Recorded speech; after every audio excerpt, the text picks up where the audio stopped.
Iran में खून खराबे के बीच बड़ा धमाका। ईरान के निर्वासित शहजादे रजा पहलवी ने अमेरिका से सीधी जंग की अपील कर दी है। उन्होंने राष्ट्रपति डोनाल्ड ट्रंप से मांग की है कि B-52 बॉम्बर्स के IRGC के हेडक्वार्टर्स उड़ा दिए जाएं।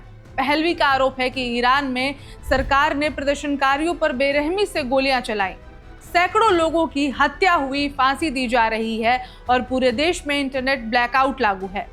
पहलवी ने कहा कि अब सिर्फ बयान नहीं, सीधी सैन्य कार्रवाई ही ईरानी जनता को बचा सकती है। सवाल यही है, क्या अमेरिका अब ईरान पर हमला करेगा? पूरी खबर के लिए देखिए हमारी ये खास रिपोर्ट।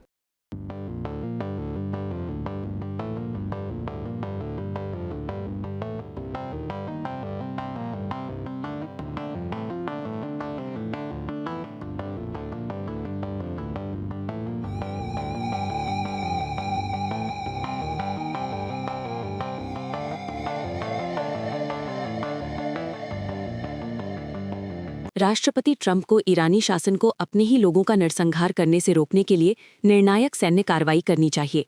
ये ईरान के अंतिम शाह के निर्वासित पुत्र और संयुक्त राज्य अमेरिका में रहने वाले एक प्रमुख विपक्षी व्यक्ति रजा पहलवी के शब्द हैं। उनकी ये ज्वलंत अपील ऐसे समय में आई है जब ईरान में सरकार विरोधी प्रदर्शन हो रहे हैं और इस्लामिक गणराज्य अभूतपूर्व क्रूरता के साथ जवाब दे रहा है। पहलवी ने अमेरिका और अंतर्राष्ट्रीय समुदाय से इस्लामिक रिवोल्यूशनरी गार्ड कॉर्प्स यानी IRGC के खिलाफ सर्जिकल स्ट्राइक करने का आह्वान किया है, जिसे उन्होंने शासन का दमन का मुख्य साधन बताया है।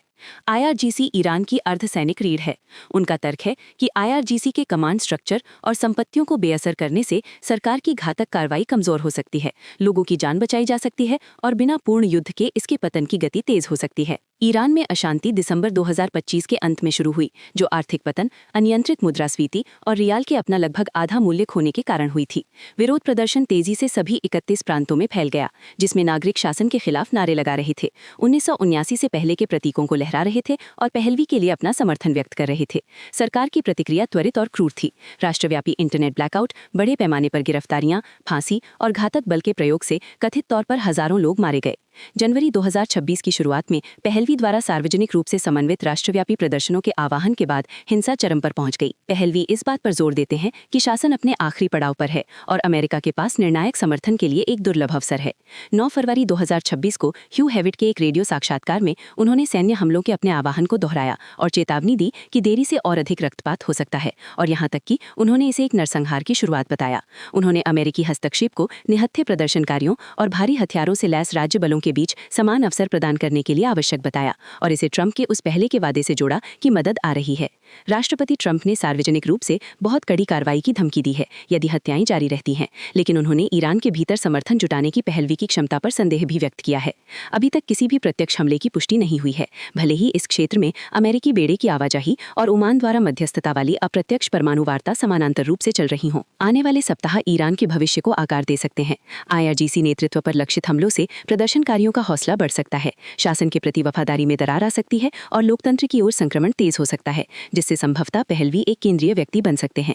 लेकिन किसी भी सैन्य कार्रवाई से अमेरिकी या इजरायली संपत्तियों के खिलाफ जवाबी कार्रवाई का खतरा रहता है, जिससे व्यापक क्षेत्रीय संघर्ष की आशंका बढ़ सकती है।